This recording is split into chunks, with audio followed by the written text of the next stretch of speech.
Hello everyone, it's me Pratima and this is the all-new Poco Pad. It's Poco's first ever tablet and as expected from Poco, this thing is clearly aimed towards value-conscious buyers.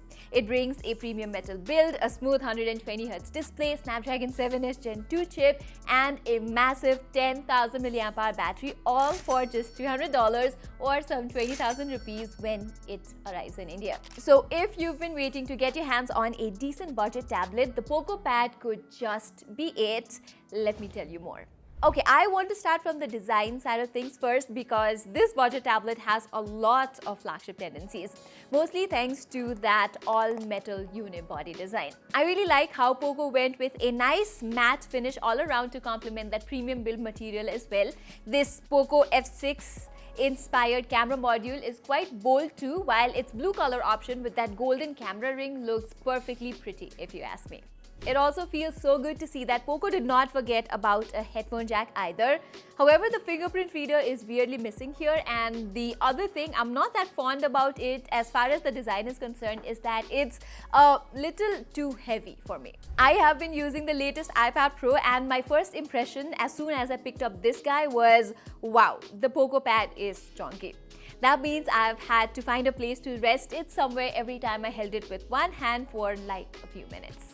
But this is, excuse me, a damn fine multimedia machine. You're looking at a massive 12.1 inches LCD display and it has nice colors, decent viewing angles, a sharp 2.5K resolution and Dolby Vision certification, all of which has been complemented by a 4-speaker system that has a fairly room-filling sound, clarity and good amount of details. I'm also a little surprised to see how it's not completely flat when it comes to bass, although I don't mean that it manages deep, rumbly bass or anything, just enough to get by.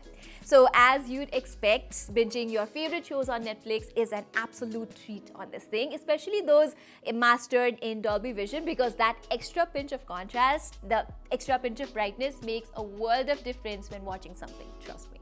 But while the Poco Pad feels like a perfect little tablet to stream Netflix, the fact that it does not support any other HDR format means you're not going to have the same experience elsewhere, including when playing those on YouTube, sadly. Besides multimedia consumption, I don't have many complaints about its display, and it's also protected by Gorilla Glass 3 against scratches, whereas Poco has bagged all sorts of display certifications to protect your eyes as well, including one against display flickering and blue light emissions. With that 120Hz refresh rate in play, getting around the Poco Pad is quite smooth too. Poco says it can go down to as low as 30Hz to save power, by the way, although I only ever saw it drop to 48Hz a couple of times. Okay, let's talk about the performance now. So for its very first tablet, Poco went with Qualcomm Snapdragon 7S Gen 2 chip alongside 8GB of RAM and 256GB of storage, with the option to further expand the storage using a micro SD card. Now, I don't know if you know, but I have been a big fan of what Xiaomi has done with its software on tablets over the years. That combo of a clean user experience, no bloatware apps and all the useful features sprinkled throughout is pretty much a match made in heaven for me. And I am so happy to see how Xiaomi's new HyperOS update has only taken it a step further with a special emphasis on easier multitasking. For instance, there is now this persistent menu thingy every time you open an app, and I can either open it in a split screen mode or a floating window or close it all together with a single click. Switching between the apps in a split view is also quite easier now, while Xiaomi lets me pin my favorite app pairs like always. So yeah, Poco Pad software is mighty capable. Then again, I have got to admit I am a bit disappointed to see that Poco has not figured out how to actually make the software experience stable in the first place. I have seen moments of micro stutters every now and then and some weird bugs in the UI. So yeah, I feel like Poco should be doing better. Also, Poco has not committed to any number of future software updates for this guy. I guess Poco Pad should get at least a couple of years worth of updates, but I am not too sure. Anyway, I also tried playing a few games on this thing and I must say I am happy with the results, both in terms of FPS as well as thermals. The Snapdragon 7S Gen 2 is a typical mid-range chip, so I had to dial down the settings in a few games, but I was pretty much getting a steady 60 FPS gameplay in something like PUBG, Asphalt 9 and Mobile Legends. Like gaming, the Poco Pad's battery life is also kind of impressive. I literally can't remember the last time I struggled to drain something's battery as much as I have here, because its gigantic 10,000 mAh battery just goes on and on. Let me give you an example. So I've mostly been streaming the T20 World Cup matches on the Poco Pad these days, and by the end of the game, it loses like 20% battery only. The Poco Pad supports 33-watt charging, and it takes like 2.5 hours to completely refill. And yes, you get a compatible power adapter inside the box itself. So what's left? Oh yes, the cameras. So the Poco Pad has a couple of 8-megapixel sensors, one at the back and one at the front laid out horizontally. And yes, Poco clearly was not trying to stand out with the cameras here.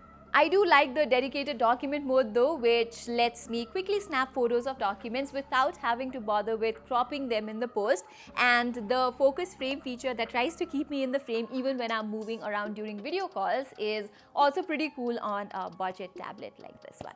Alright, I better wrap up now, and for what it's worth, the Poco Pad is an impressive budget tablet that understands exactly what a budget tablet should be like.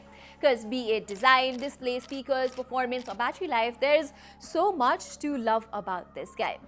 Yes, it does have some performance stability issues I talked about before, but I hope Poco can fix them with a couple of updates.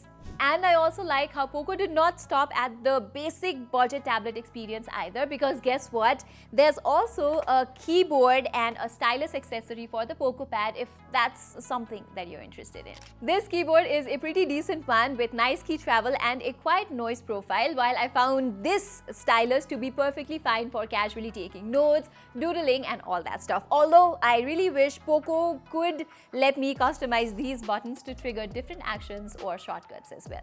So everybody, that was all for my full review of the brand new Poco Pad. I think in a budget price range, this one does a good job. What do you think? Do let me know in the comments below. Till then, I'm Pratima and I will be back with the next video.